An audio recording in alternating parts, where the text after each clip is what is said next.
So one of the nice things about this webinar series is that it gives us an opportunity to bring in some speakers from out of state that perhaps we wouldn't be able to have with us otherwise. So thankful for the technology we have to be able to do that. And so tonight we are joined by Dr. Lawton Stewart, who is a professor and extension specialist at the University of Georgia.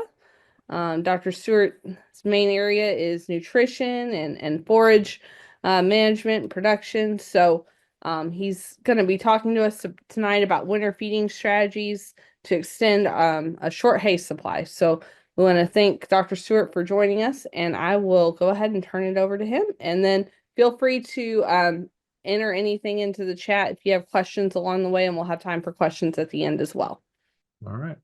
Well, Katie, appreciate the introduction and appreciate y'all letting me be here today because I think there's a lot of parts of the country we're dealing with the same situation, maybe a little bit different flavor to it, but the short hay supplies, we're down here in Georgia, everybody's unique, but we had some drought, which I believe y'all did earlier this year, so we have a hay quantity problem. But then also we got hit with 2 hurricanes. One was pretty bad. So there's a lot of things. It seems when you feel like you've dealt with everything, there's something else that you're trying to deal with. But hopefully, when we talk about today, I'm probably not going to have any silver bullet answers for you, but we can at least think through it and have some ideas, come up with some strategies. So either you on your own or maybe work with your extension agent and specialist, y'all can try to get through the rest of this winter with this short hay supply that a lot of us are seeing. But for today, I'm going to kind of take a step back and think about a few things, maybe go over some basic concepts. You've probably heard them from Dr. Van Valen or Dr. Lemcooler, but still kind of want to make sure we're all on the same page.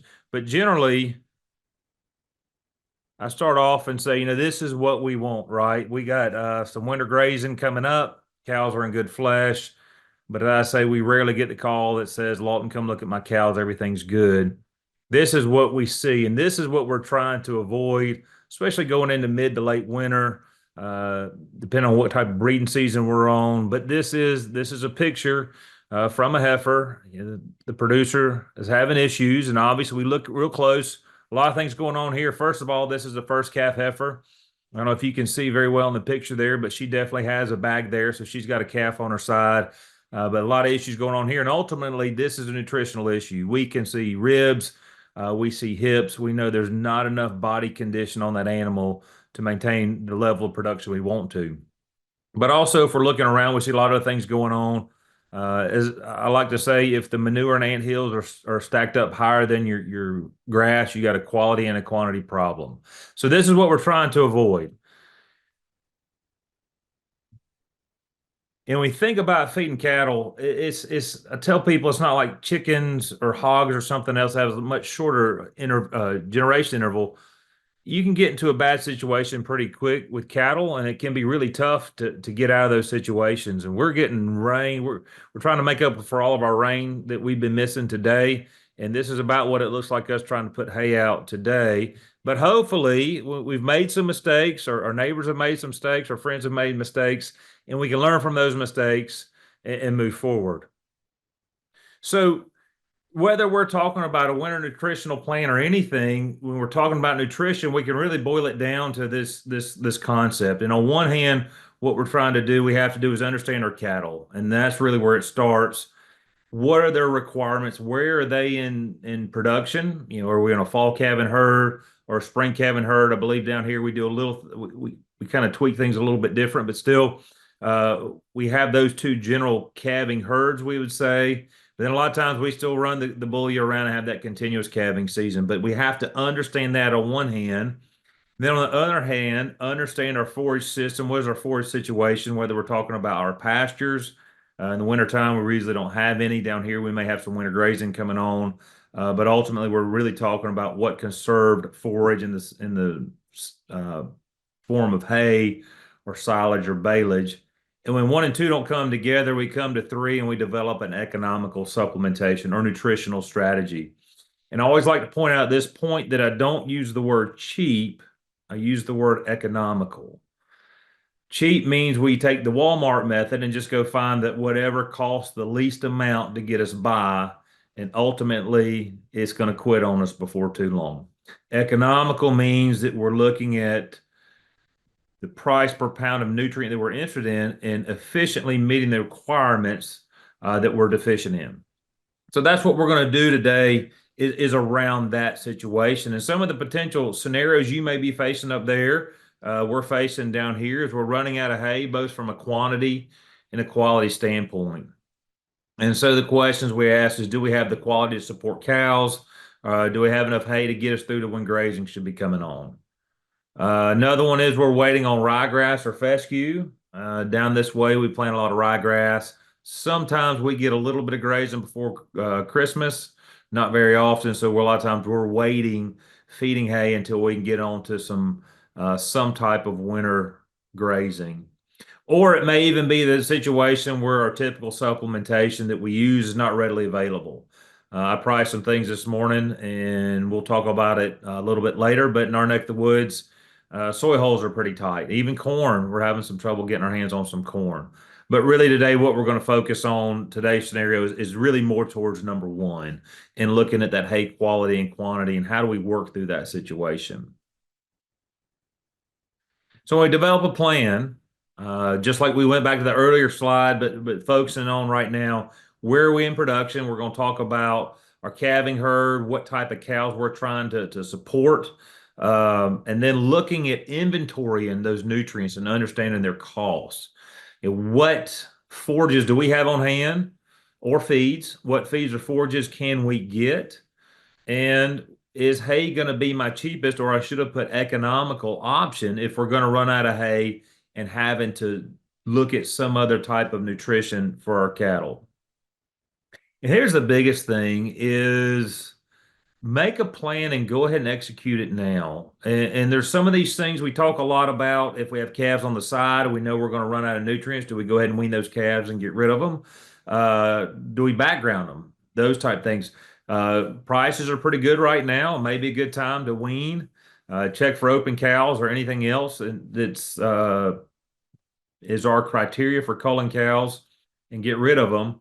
Or do we have to develop some type of ration to help extend to get us through this period into when our grazing could be available? So we're going to start more so looking at our animals and thinking about it from the animal standpoint.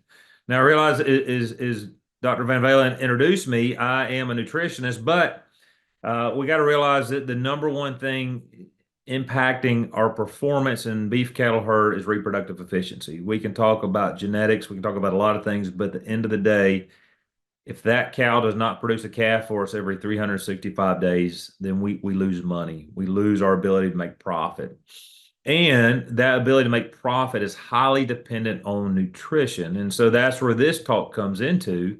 But we think about it, about reproduction and nutrition, and we look at that animal. So if we have a brood cow, her number one goal, her number one nutrient priority is staying alive, and we call that maintenance. Then if we talk about heifers, we think back to that third picture I showed, they're still growing, so they have an additional requirement for energy and protein on top of maintenance. Then if that cow is lactating, she's got a calf on her side, she's got to put protein and energy into that. And then once everything's said and done, then she's going to reproduce. So basically what we're saying is our number one priority of reproduction from a nutritional physiology standpoint is her number four priority. Now here is a figure that I put together because it helps me visualize, and it's always a good place to put this in a nutritional talk so we all kind of understand what's going on. So if we look at this figure, what it represents, if we go from left to right, that's 365 days. So we're saying that's our calving interval from one calf to the next. And then on the y-axis are going up and down is how that requirement, that daily requirement of protein and energy changes. So if we look at the bottom, we see this gray box, and that represents maintenance. And for simplicity, we're going to say that stays the same. It changes a little bit with weather, but for simplicity, we're going to say it stays the same. But as she calves and has that calf on her side, those requirements are going up because she's lactating. So she hits what we call peak lactation. And as that calf's rumen starts to develop, it's relying more and more on itself to go out and graze and get nutrients and less on mama. So those requirements for her going down. So she's producing less milk. We come out here, we wean that calf off. Those requirements drop off pretty significantly. But then if she's done her job, what we're paying her to do, she's producing that next calf, she's gestating, and those requirements start going back up, and we start all over again. Now, just for reference, I'll put this up here. So at that very peak lactation, what does that cow need? And this is the average cow. She needs about 12% protein and 60% energy, or TDN is the value that I'm going to use for this presentation. If we look out there, that late lactation, or even just prior to calving, she needs a little bit less protein. She's at 9% and then about 55% energy. If we got dry cows, once we wean that calf off, it's pretty low. Requirements down to 7% protein and 48% energy. And that's one of the reasons we talk about early weaning, more so focused on the cow because it drops those nutrient requirements and allows her to recover going into the next calving season and breeding seasons. Now, one of the things to point out here too is we move forward, a cow, the gestational interval, gestation length, excuse me, on a cow is approximately 282, 285 days. So if we do the math, that means we only got about 80 to 90 days to get her rebred. So we come back in this figure and you come back over here and have an arrow drill on. If we come up and look at where she is in her nutrient requirements, she's right at and just past peak lactation. So what this means is we're putting a tremendous amount of nutritional pressure on these females in a short amount of time. And it's not impossible, but it just emphasizes why we need to be very cognizant of our nutritional plan and making sure those cows stay in the proper body condition so that they will breed back. And that's another thing I always like to point out is when we talk about body condition, that's one of the simplest tools we have that we can go out from a visual standpoint. Doesn't cost us any money. We don't need any fancy instrumentation, but it's a tremendous tool that we can use in order to help with our management. And if we talk about body condition, most of us are doing it to some extent, but if we look at the general scoring, it's a 1 to 9, and this is assessing the energy reserve status of the cow, or basically how fat these cows are. And here we have the extremes.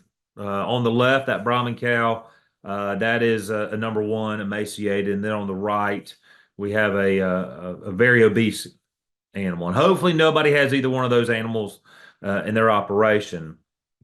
But if we look at something a little more realistic, is let's say we go out and look at cows at your place, and then we look at these two cows specifically, at first glance, we're going to say, well, there's not much difference in those two cows.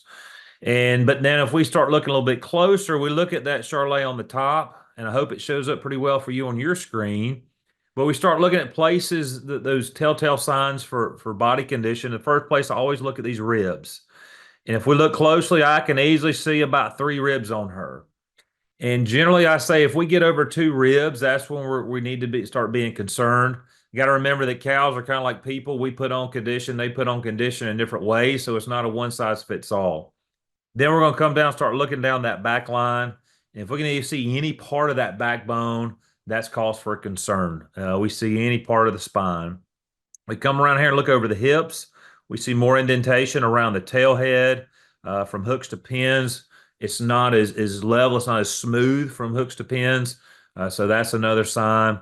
And then another good place I like to look is right here behind that front shoulder. And we can see this Charlet has a definitive crease behind that shoulder. There's no fat there.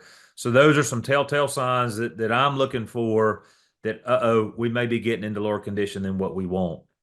We can also look at this dewlap and brisket, but I feel like there's a lot of variation there. And I think if we look at these other 4 places, we can really tell a lot about these animals. Because now if we look at the bottom, this number 5, I can make out about 1.5 ribs, maybe 2 ribs on her. If I look down her back, I can't see any part of her backbone, so that's good. There is some indentation around that tail head, but not too bad, a little smoother from hooks to pins. But now if we look at that shoulder to rib transition up here, we can see a little bit of definition, but not much. So now that we evaluate a little bit more, we can see that there are some differences there. And the reason that I want to take a little time here is because this is the transition. This is the point that number 5 is our ideal condition, or at least the minimum condition we want to have these cows. Because then I want to bring this up. This is a study some information from a study that Dr. Bill Kunkel at the University of Florida did several years ago. But it's a great, simple observational study. And what they did is they went to these large cattle herds in Florida, Texas, and Oklahoma, and they just basically looked at body condition score and how it related to pregnancy rate. Now, if we look at a pregnancy rate, I always ask the question in the crowd, what is our goal for pregnancy rate? And of course, we say 100%, but a lot of times we talk about 90% is that threshold that we really need to be above. And so here we look at pregnancy rate, and I've grouped the threes and belows because we know that's too thin. And then I put six and above. There's nothing wrong with a six, but I put sixes and above so that we could focus on the four and fives. But this is what they found. So those fives that we say is where we want to be, they're pushing 90%. This is across thousands of heads of cattle, not just a few, but a large number of herds. And as we drop to a four, we're only at 60%. So what this is telling me is that somewhere between a four and a five, we're meeting all those requirements that we talked about earlier, the maintenance, the growth on our heifers, the lactation, this allow these cows to rebreed when we want them to rebreed. And so that's why always take time out of one of these talks, especially in the wintertime, to talk about body condition because this is a tremendous tool. This is the link between reproductive efficiency and our nutritional management from a cow standpoint. So a tremendous tool we can use in our herd. Now, if we get into this year, we're already starting to see some problems. And I think we're going to see a lot of problems if we don't make our plan and execute it now. This picture is technically from a previous year, but I do believe when we get into February, or we get more and more calls, we're going to see a lot more situations like this. And this was a producer in North Georgia that was having a lot of time. Had just a couple of down cows. This is one that was not down, but just basically was in a forage quality and quantity deficit, and was the train was going off the rails. But really, and I may want to I'm going to show you a couple more pictures that if you're squeamish and don't like to see blood and guts, you may want to just turn away for a little bit if you just ate supper. It may not be a good time. But this next picture is from one of our extension veterinarians who sent me some pictures. And so, and this was several years back, but still, this was in that late February. A cow showed up to be necropsied, and so they necropsied it. And he sent me these pictures, and this is where the blood and guts come in, so turn away if you need to. But here's the inside of that animal. So typically, if we talk about ruminants and what makes them work, we talk about the rumen reticulum is that big, large fermentation vat. And if we have these big, large, mature cows, that can be up to 40 gallons. And then we move on down past the rumen and reticulum, we get into the omasum and the abomasum, and those are different compartments of that stomach, but they have a much smaller volume. We're more like 5 to 7 gallons in those two. And the abomasum is what functions as a true stomach, similar to what our stomach would be. But if we split this open, so our first thought is, okay, we see this big compartment here, and we say, okay, that's the rumen. But actually, if we split it open, that's actually the abomasum. And I can tell if you've ever seen it, the reason I know is I look at the lining, and that lining looks more like it's not a rumen lining. Actually, it's that abomasal lining. So what happened, the background is we have a producer that brought in this cow to be necropsied. They said the carcass weighed about 950 pounds, but based on the rest of the cattle in the herd and look at the cow, probably should have been at least 1150, 1200 pounds. So when they necropsed, they split it open. Then this abomasum, that's all this low quality forage. So they're on a severely low quality forage diet. And we have a log jam here. So the rumen bugs cannot do their job with the chewing from the animal to break this forage particle down enough so it flows properly through that digestive tract. So we create a log jam, and we call this abomasal impaction. There's a lot of things that go on there, but one of the things, basically, this cow just starved to death with their belly full. And I tell people to be looking for those big cows that look like they're pregnant with quadruplets, but it's just this big hay belly because they're eating this hay, and it's just the passage rate's not there, and it's going to start causing trouble. So if we get into the forage side, hopefully now we're kind of on the same page. Some of that stuff you may say, Lawton already knew that, but at least now I know what we all know, and we're all on the same page. So now if we start looking at forages, And at this point, there's a few questions we need to be able to answer. And from that, we can really start coming up with a plan. And very simple. How many bales do you have? And a lot of times we talk about bales, how many bales we have on hand. And my baler is going to bale different than yours. So a 4 foot versus 5 foot on Bermuda grass in South Georgia is going to be different than tall fescue in Tennessee or Kentucky. But how much do they weigh? Uh, Good friend and colleague now at Clemson, Matt Hersom, he says he does a program called the Myth of the 1,000 pound cow and the 1,000 pound hay bale. We tend to use both those weights for both of those, but do either one of them really exist? And I'd say most of our bales that we see down here around 800, 850 pounds. But that's a good uh, exercise to go through if you have a scale is just to weigh a few of those bales to get an idea of what they weigh and what is the quality slash nutritional value of those. That's the biggest return on investment you'll see, especially from a nutritional standpoint, is getting that hay tested so we know exactly what we're working with.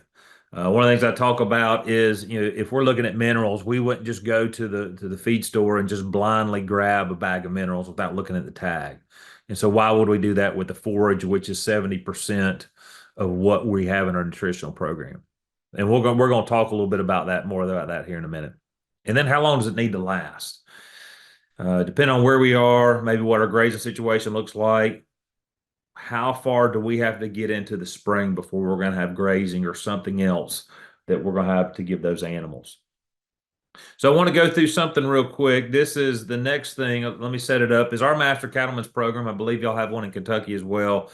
But we did one up in Northwest Georgia, and the agent had a tremendous idea. He said, Lawton, I have some little bit of extra program money.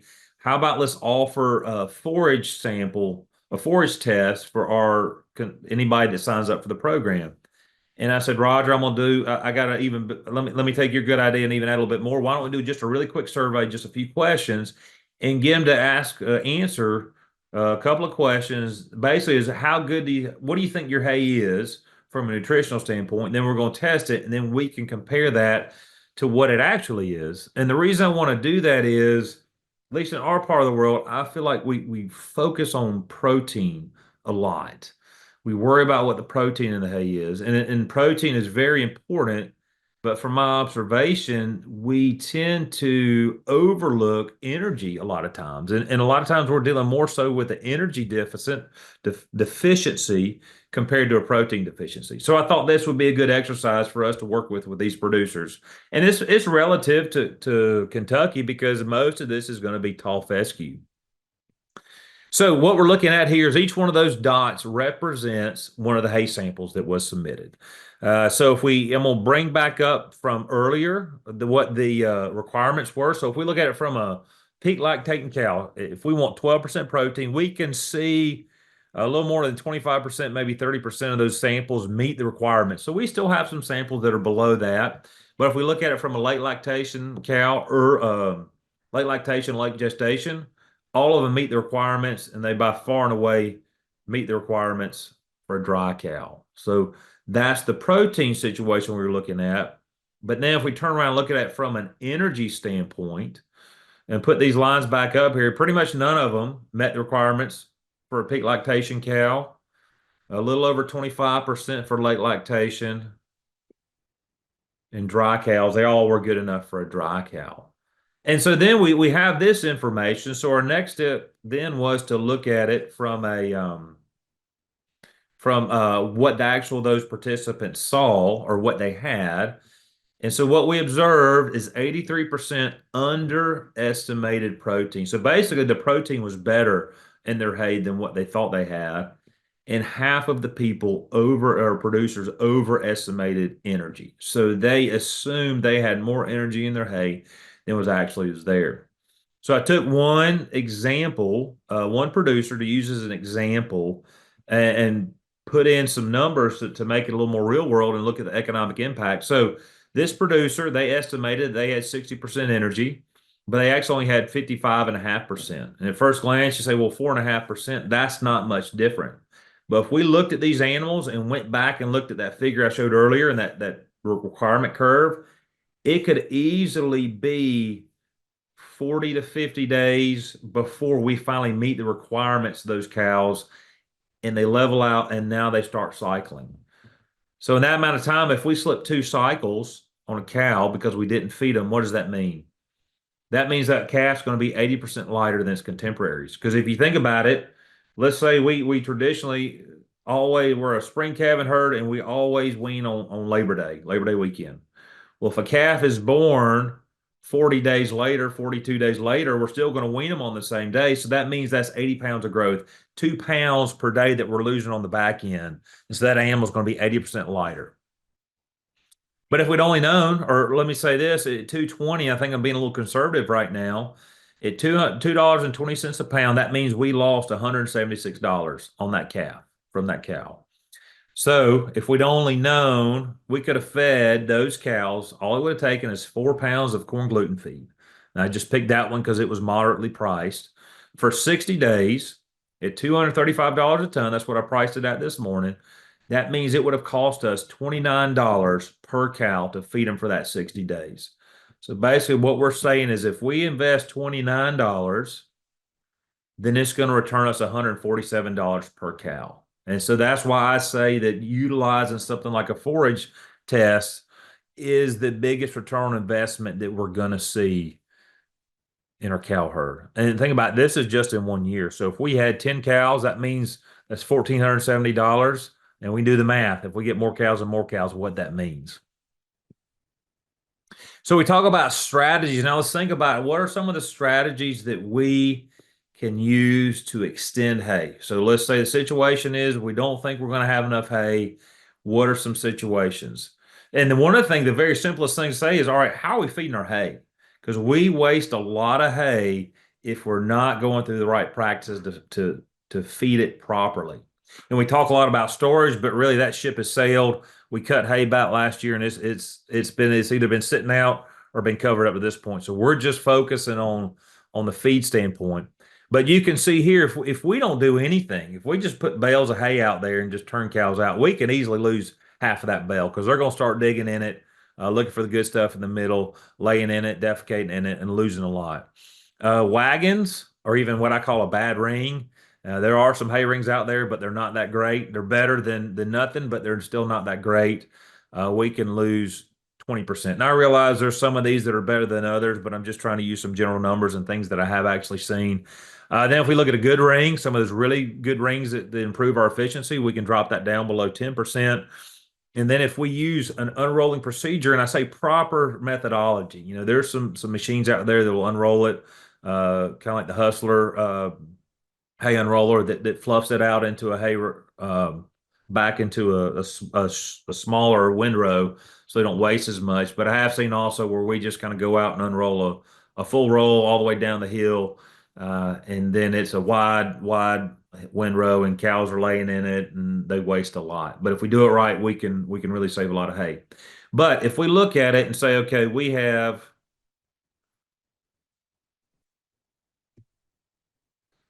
150 rolls and they weigh 850 pounds each. That means we got about 64 tons, just under 64 tons. But then if you do that math, you can see how much we're losing just by not feeding it properly. So if we say that even that unroll, we're going to lose 5%, which isn't terrible. But then you see all the way up to, if we're not doing anything, we're throwing half of it away. But then to look at it, let's say we got 40 cows. Those are 1,200-pound cows. They're consuming 30 pounds a day.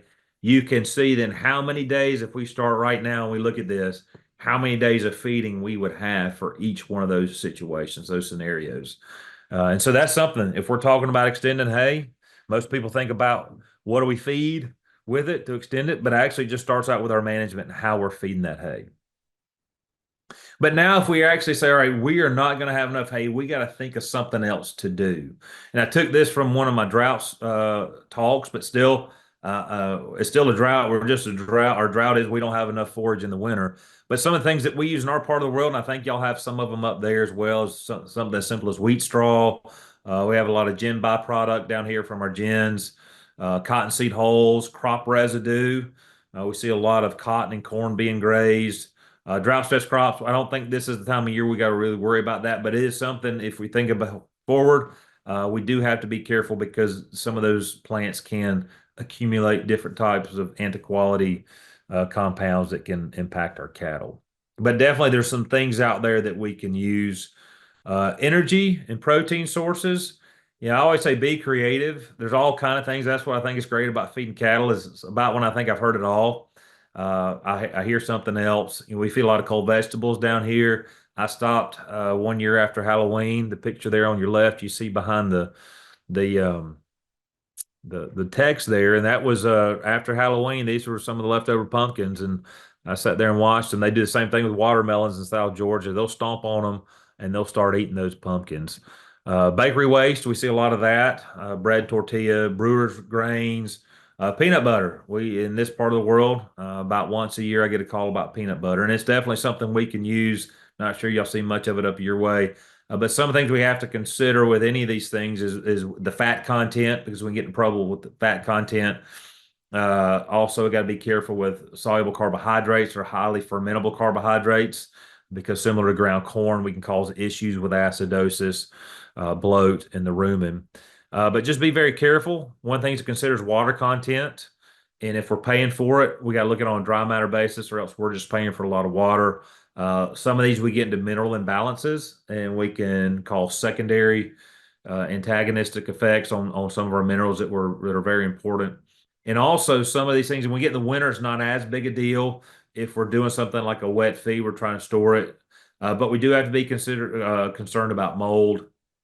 Some of these things that were put up wet, maybe they tend to be dry. So in this part of the world, we had a lot of peanut hulls that were fed. They're trying to be fed, but they're worried about aflatoxin because they were put up damp after the hurricane and started molding a little bit. But similar to our forage, if it's an unknown feed, send it off, get a wet chemistry test. That we know exactly what we have, what we're dealing with. And once we have all these pieces, man, we can put together a really good program. Price what's available. So this is what I did this morning. I called one of our commodity guys and said, all right, give me prices based on I want a mixed load delivered to my place, 3 tons. And one of the things, and just take a little side note, sometimes we have some of our smaller producers, which I think are the bread and butter of the beef cattle industry. They say, well, Lawton, I appreciate it, but I can't handle those bulk feeds. And we've come up with some pretty creative ways to create handle bulk feeds because it significantly decreases the price that we're having to deal with as opposed to buying something in the bag. So anyway, these are the ones I have, and I just grouped them. We have what we call our energy feeds, what I call a protein slash energy feed. They're kind of a combo feed.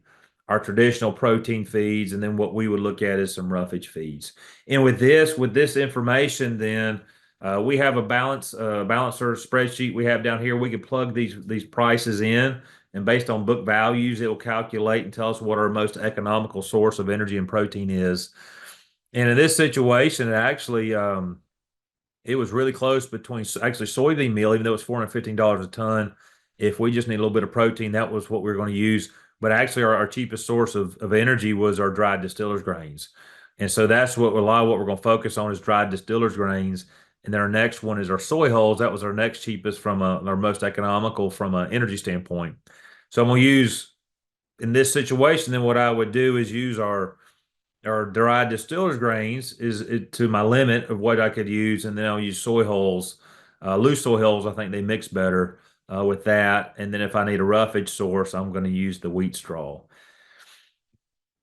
So here's just a general hay replacement or extender ration. So the idea here is this is calculated to meet the requirements. So that's why I say hay extender. We're assuming the hay or the ration that they already have is going to be meeting their nutrient requirements. If not, we'll have to tweak these a little bit.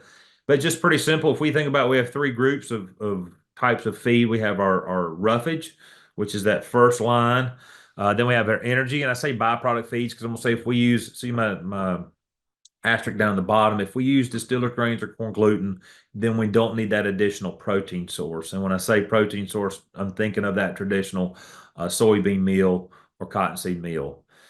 From our energy, we do have to be careful. I'm speaking a lot in generalities today because some of these got to be careful because we don't want to pump a lot of ground corn or even cracked corn or even corn in general without following some of our proper feeding procedures. but we can mix those in with some of our other feeds in order to put something together. But you can see, so for a dry cow, we need 90% roughage and 10% one of our energy or byproducts. Then we get lactation. We need some more groceries. So we're going to increase the energy or byproduct feeds and put a little more protein in there. And then when they get into late lactation, or if we're looking at late gestation, we'll treat those about the same. More so than a dry cow, but not quite as much energy and protein as our early lactation. So here's a scenario I want to go through. Is hay the best option? And we need to start looking at these and thinking about the big picture. What's the long game, not necessarily the short game, in some of these options that we have. So here we go, a price. We have some good hay. So let's say we're going to feed some mature or some brood cows with calves. They're hitting peak lactation. It costs me $150 a ton. But if we look at it, our gen trash, actually I meant to put wheat straw there, but still that roughage source, our best source there is going to be $120 a ton. Soy hulls was $225, dried distillers was $258. So if we look at it, then if we compare those, if we went strictly hay and we're going to feed them 30 pounds a day, or if we went with that hay replacement ration and we're going to use 60% wheat straw, 20% soybean hulls, and 20% distillers grains, same thing, 30 pounds per head per day. So if we looked at it and we fed them straight 30 pounds, it would cost $225 for the hay, and then the hay replacement ration is costing us $253. So we assume that we need to go buy more hay. But think back to that slide a few slides ago about when we talked about what our hay feeding strategy is. And as we start to waste a little bit and more feed, you can see then that the actual price is costing us the real price on that hay starts going up because we're paying the same amount, but we're having to feed more because they're wasting more. But you can see then that price point, we need to be somewhere 10% or less waste on that hay to justify buying hay as opposed to having a hay replacement ration that we feed those cows. All right. So now if we look at it from, I'm going to work through this. So I got to go in this morning. It's like, hey, I'm going to kind of work through what we need to do from a cow standpoint. So we're looking at a 40 cow herd, and we look at if we have a replacement ration and we have 40 cows that we're going to feed for a period of time. So we're going to need those 40 cows. That first column is if we feed X number of pounds per head per day, the replacement ration, how much then per 40 cows are going to feed per day.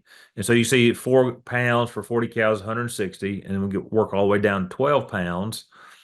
Then we look at hay consumed, and we're going to keep it simple, and we're going to say we're limiting, and technically, it's kind of like us. If you take me to CC's pizza buffet, all I'm going to need is one piece of pizza and a nice vegetable salad with light balsamic vinaigrette. But if you turn me loose, I'm probably going to eat way more than that. And cows are the same way, right? If we let them eat as much as they want to, they're going to do it. So what we're going to try to do then is limit that hay. And we can do that with how many hay bales we put out a day. But we're going to say basically the replacement ration plus hay consumed should equal 30 pounds. So you can see as we increase that replacement ration, we're decreasing the amount of hay. And then you can see how many hay feeding days we have. So if we don't feed anything with this amount of hay, we can go 106 days. But you can see then as we increase that hay replacement ration, then we can see how many additional days of hay that we can make that last. So this could be a good tool to look at and say, all right, I have X number of pounds of hay, and we can work through this for different situations. But then how many rolls per 2 days? So if we're putting hay out every other day in each of these situations, how many rolls are we putting out?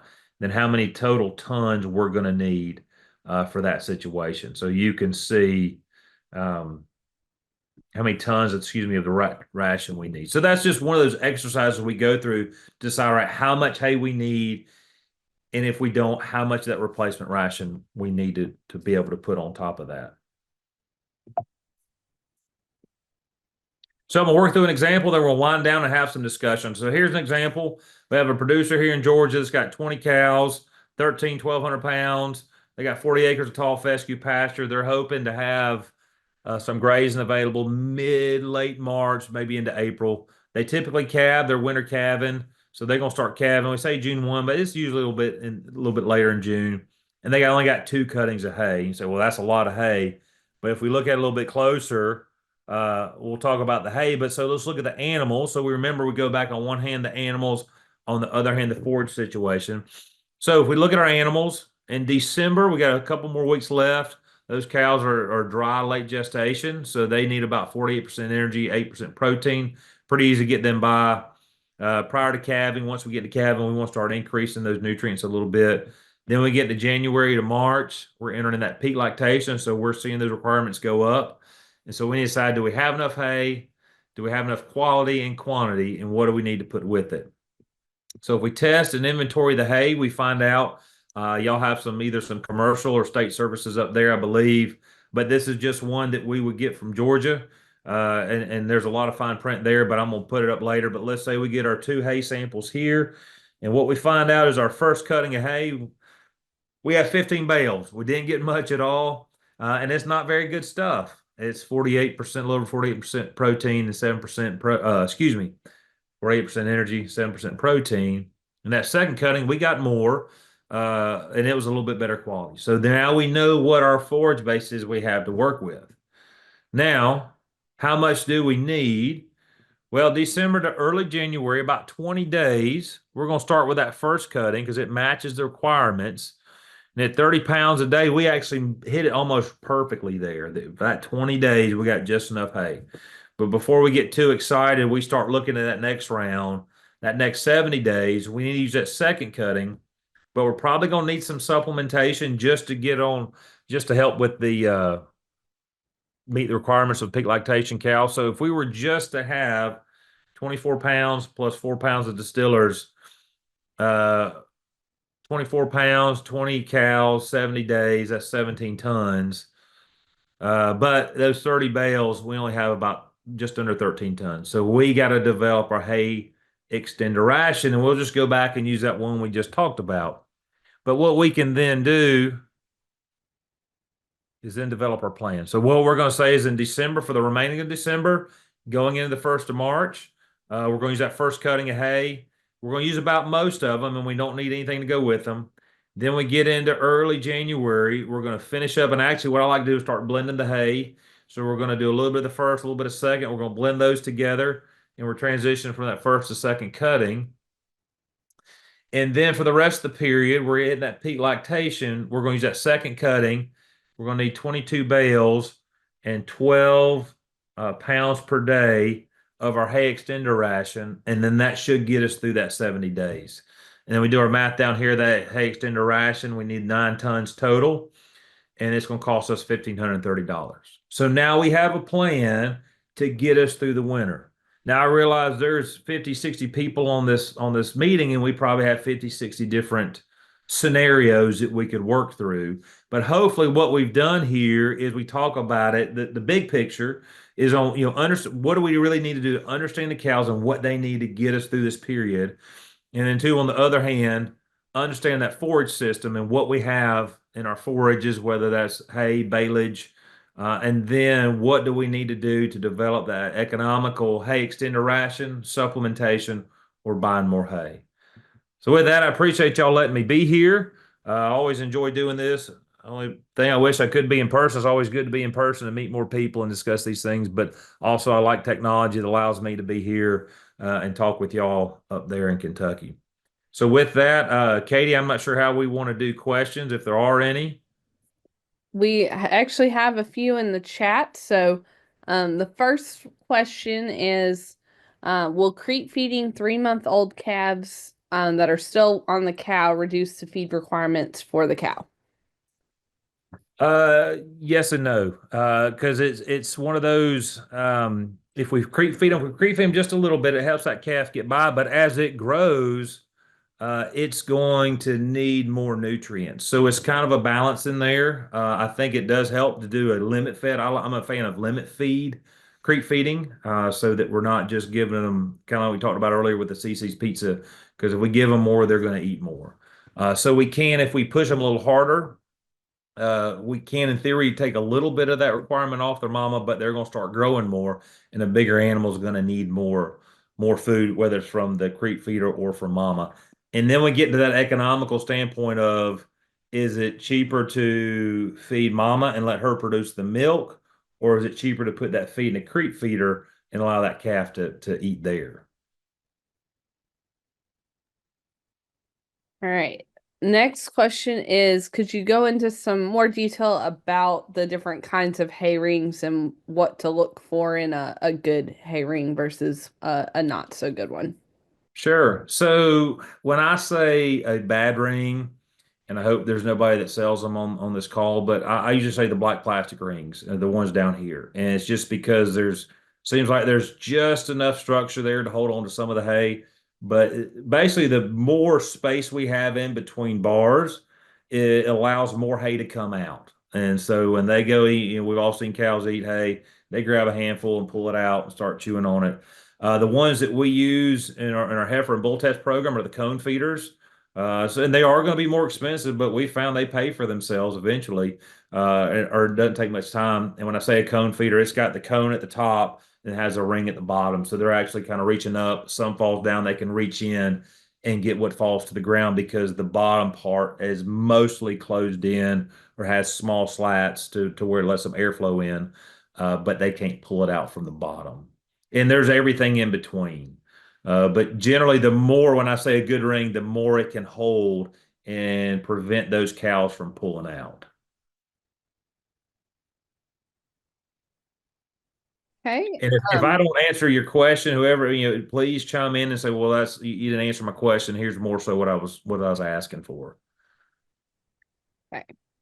Um, And we will have this is being recorded, so you'll be able to go back and look through this and look through the slides and all of that as part of the recording.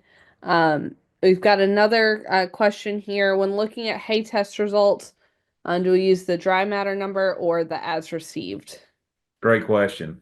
And so what I always tell people to do is you get that test report, get your Sharpie out and X through everything on the ASFED side. From a nutritional standpoint, we're focused everything on that dry matter column. The only thing we do look at on ASFED, I want to look at the moisture content of the hay to make sure we don't have, too high moisture, we're probably getting the mold, maybe barn burner type hay. But from a nutritional standpoint of how we balance a ration and evaluate it from a nutrient requirement standpoint, it's going to be in that dry matter column. All right, we've got another one here. What is your opinion of protein blocks and protein tubs for the winter? Sure. And I meant to mention something that I didn't include them here. It's not that I'm saying don't use them. They actually are tremendous in certain situations. And they help that rumen environment. If we get into the rumen physiology of how they kind of improve, we have an associative effect. So it's kind of a 1 + 2 equals, we'll say 3.3. It's a little bit better than some of the two. So it's definitely, if we have a small gap in protein and energy, they're great, and especially from the standpoint of that we don't have to, we minimize the labor. That's something to consider. The problem is I see situations where we maybe treat them like a silver bullet, and you get a comment, well, I put those lick tanks out there and they'll eat up all of last year's hay and they'll lick the bark off the tree. And I said, well, that's because they're hungry. They're not getting enough to eat, so they're eating whatever else they can. So all that to say, if it's the right nutritional requirement, and I say that when we're just off on what the hay meeting requirements of the cows, then it comes in handy. But we can't use it using the oldest hay we have, cows with calves on their side, and hope that everything works out.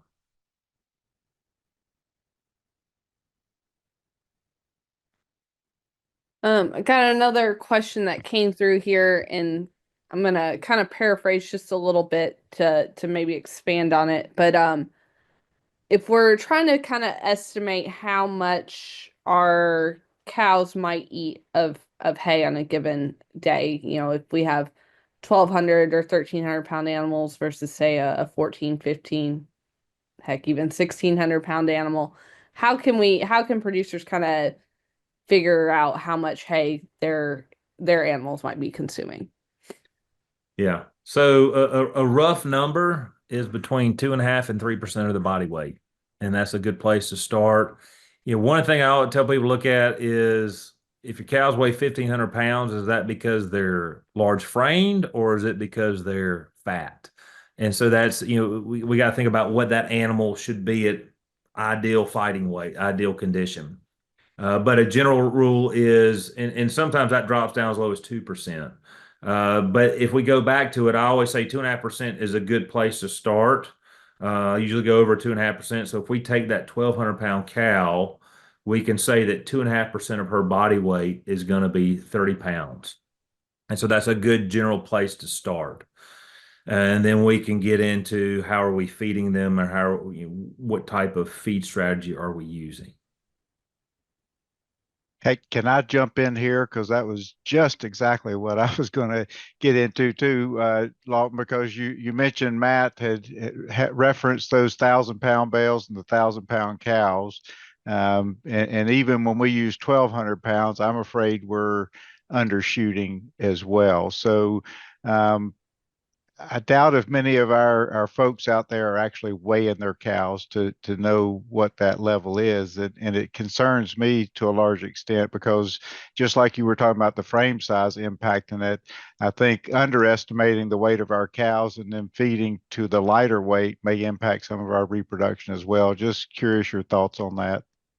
Sure. And that's I may chase a rabbit a little bit, but one of the things that we've done down here is I've really encouraged cattlemen's groups and or extension offices to go together and buy load bars and alley platform and scale head and use those collectively because one, we can weigh our hay, but more important, not just as important, we can weigh cows, so we know exactly what they weigh. But yeah, that's from a nutritional standpoint, it's easy to underfeed them because we just assume that they weigh a certain amount when actually from a metabolic standpoint, they may be a lot bigger.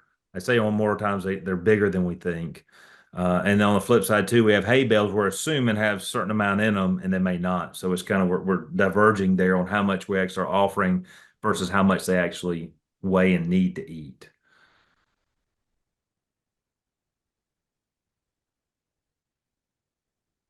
Okay, do we have any more questions? We've got a couple minutes left. If you have anything else you want to ask while we're on, go ahead and pop that in the chat. But I will let Dr. Bullock go ahead and introduce our next presentation. Thank you, Dr. Van Valen. First of all, for those of you that are looking to get your CAPE educational credits, the CAPE code is down there. I put a little message in there today because I get a lot of questions afterwards about me verifying that you were on here. Well, I don't do that. How you verify is when you fill out your paperwork where it says the presenter signature part, you can put UK feed and say that it was part of this series. And as long as your county agent is willing to sign off on that, then it can count towards your CAPE educational qualifications. And next, I want to bring your attention to next month's speaker, January 14th. We're going to have Dr. Matt Spangler from the University of Nebraska, and he's going to be talking about important traits for bull selection in Kentucky. He's got a really neat program, the iGenDec program. It's a software program that actually develops selection indexes, customized selection indexes. But another really nice feature about that software is it also says based on economics what the relative importance of traits are to a particular production system.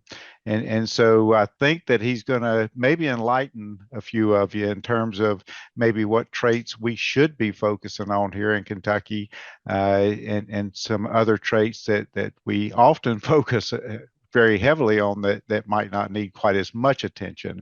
So we encourage you to come back. I think it's going to it's right prior to typical bull buying season here in Kentucky. And so I think it'll be a lot of good information and hope you guys will join us again next month.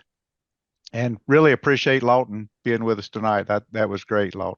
And just Sure. one more quick plug since Dr. Stewart spent a lot of time talking about hay testing and Dr. Limcooler and myself spend a lot of time talking about hay testing.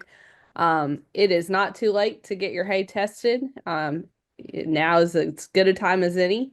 And most of our county extension offices have hay probes. Our agents will come out and help you collect those samples if you've never done it before.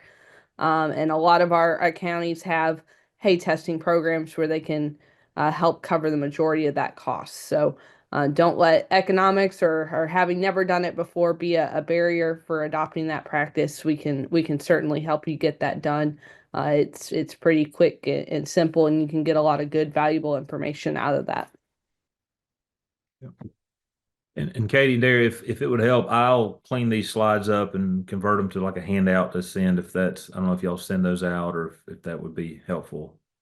I'd be happy to do that. Sure thing.